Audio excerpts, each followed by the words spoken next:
இது மகிமை நேரம். கிறிஸ்துவுக்குள் மிகவும் பிரியமான மகிமை தொலைக்காட்சி நேயர்களை இந்த மகிமை நேரம் நிகழ்ச்சியின் வழியாக சந்திப்பதில் மிக்க மகிழ்ச்சி அடைகிறேன். ஆண்டவர் நமக்கு பாராட்டுகிற இந்த மேலான கிருபைகளுக்காக தேவாதி தேவனை நான் ஸ்தோத்திரிக்கிறேன். பிரியமானவர்களே, இந்த வாரத்திலும் கூட ஆண்டவர் நம்மோடு கூட நிதானமாய் செயல்பட வேண்டும் என்று சொல்லி பேசிக் கொண்டிருக்கிறார்.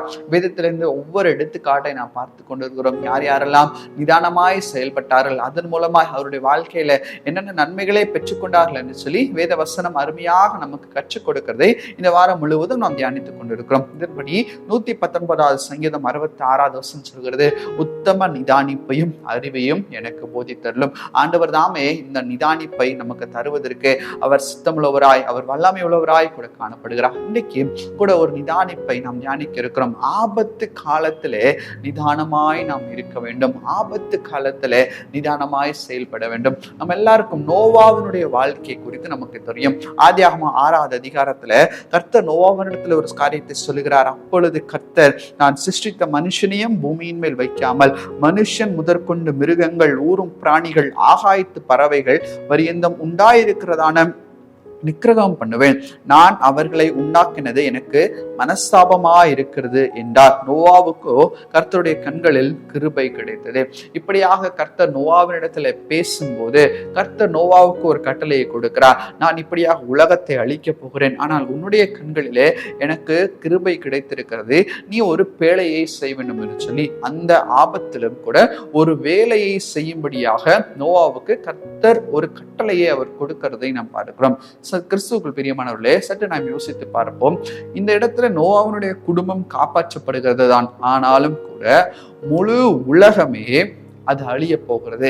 இன்னைக்கு ஏதோ ஒரு இடத்துல ஏதோ ஒரு இயற்கை அழிவு வருகிறது, ஒரு இயற்கை பேரிடர் நடக்கிறது என்று சொன்னால் உடனடியாக செய்தியின் மூலமாக அது நமக்கு தெரியப்படுத்தப்படுகிறது. அதை பார்க்கும் போதே நம்முடைய உள்ளம் மிகவும் கஷ்டப்படுகிறது, நம்முடைய உள்ளம் மிகவும் வியாகுலப்படுகிறது. ஒருவேளை அங்கு உள்ளவர்கள் எப்படி இருப்பார்களோ, அவர்களுக்கு தேவையான உதவிகளை ஒரு இடத்திலிருந்து அனுப்புகிறார்கள், ஒருவருக்கொருவர் அந்த பாரங்களை அவர்கள் சுமக்கிறார்கள். அப்போ ஒரு இடத்துல மாத்திரம் இப்படி ஒரு சம்பவம் நடந்தாலே, ஏதோ ஒரு இடத்திற்கு மாத்திரம் ஒரு ஆபத்து நேரிட்டாலே மற்றவர்கள் அனைவரும் கலக்கம் அடைகிறார்கள். ஆனால் இந்த நோவாவோ இந்த உலகம் முழுவதும் கர்த்தர் அழிக்க போகிறார் என்பதை அவர் நன்கு அறிந்திருந்தார். அப்ப அவருடைய உள்ளம் எப்படியாக கலங்கி இருக்கும் யோசித்து பாருங்கள். அவருடைய உள்ளம் முழுவதுமாக பாரத்தினால் நிறைந்திருக்கும். அவரோடு நன்கு நெருங்கி பழகினவர்கள் அவர்கள் இறக்க போகிறார்கள். அவரோடு கூட பேசி சந்திரித்தவர்களை நான் இன்னும் கொஞ்ச நாள்ல நான் பார்க்க மாட்டேன், ஒரு ஆபத்து, பெரிய ஆபத்து வருகிறது, ஒரு பெரிய ஆபத்து நேரிட போகிறது, அந்த ஆபத்துல எப்படியாக நான் செயல்படுவேன் என்கிறதான ஒரு கலக்கம் நிச்சயமாக நோவாவுக்கு இருந்திருக்கும். அவருடைய குடும்பம் ஒருவேளை காப்பாற்றப்பட்டாலும்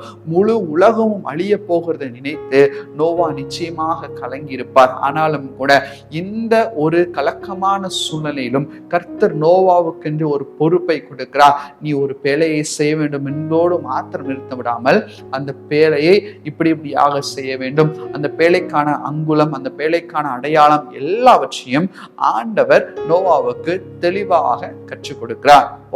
யோசித்து பாருங்கள், இப்படி ஒரு ஆபத்து வரப்போகிறது, உலகம் அழிய போகிறது, ஒரு பேழையை கர்த்தர் நம்மிடத்துல செய்ய சொல்லியிருந்தார், நம்மால் அதை செய்து முடித்திருக்க முடியுமா?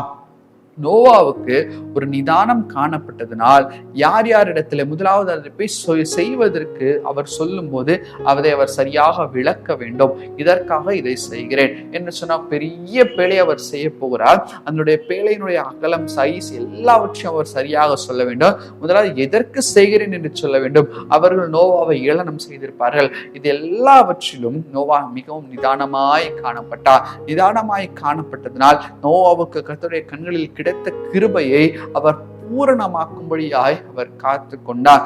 அவரும் கூட அந்த ஆபத்துல நிலை பெயர்ந்து போயிருப்பார் என்று சொன்னால், அவருக்கு கொடுத்ததான ஒருவேளை அந்த பொறுப்பை நோவா செய்ய முடியாமல் போயிருக்குமானால் இன்றைக்கு நோவாவுடைய குடும்பமும் அந்த ஆபத்திலே மாட்டிக்கொண்டிருக்கும். கர்த்தருடைய கண்களில் கிருபை கிடைத்தது, ஆனால் அந்த கிருபையை எப்படி நோவா பூரணமாக்கி கொண்டார்? அந்த ஆபத்தின் காலத்திலே அவர் நிதானமாய் செயல்பட்டார். அந்த நிதானமாய் செயல்பட்டதினால் அந்த வழியை சரியாக நோவாவால் கண்டுபிடித்த வழியை பயன்படுத்த முடிந்தது. பிரியமானவர்களே, இன்னைக்கு நம்முடைய வாழ்க்கையிலும் கூட ஆபத்து வரும்போது ஒரு நிதானம் நமக்கு வேண்டும். ஆபத்துல சரியாக செயல்படுகிறதான ஒரு நிதானம் நமக்கு வேண்டும். அதை கர்த்தர் தாமே கொடுப்பார். எனவே தான் நான் வாசிக்கிறோம், உத்தம நிதானிப்பை எனக்கு நீர் கற்றுத்தாரும் ஆண்டவரே என்று சொல்லி சங்கீதக்காரன் இந்த இடத்துல கேட்கிறதை நாம் பார்க்கிறோம். உத்தம நிதானிப்பை எனக்கு நீர் கற்றுத்தாரும். ஒரு ஆபத்துல என்ன நிதானம் நமக்கு வேண்டும்? இன்னொரு ஆளை கூட நாம் பார்க்க முடியும். யோனாவை குறித்து நாம் தியானிக்கும் போது, யோனா ஒரு பாவத்தை செய்து விடுகிறார். ஒரு கீழ்ப்படியாமையின் பாவத்திற்குள்ளாக யோனா விழுந்து விடுகிறார். ஆனால் அந்த பாவத்தை நிமித்தமாய் யோனாவுடைய வாழ்க்கை தலைகீழாய் மாறுகிறது. யோனாவை கடல்ல தூக்கி போட்டு விடுகிறார்கள். ஆனால் யோனாவுக்கு கர்த்தருடைய கண்களில் கிருபை கிடைத்தது. எனவேதான் ஒரு பெரிய மீனுக்கு கர்த்தர் கட்டளையிட்டு சரியாக அந்த மீன் யோனாவை விழுங்கும்படியாக கர்த்தர் செய்தார். இப்போ யோனா மீனுடைய வயிற்றுக்குள்ளாக இருக்கிறார்.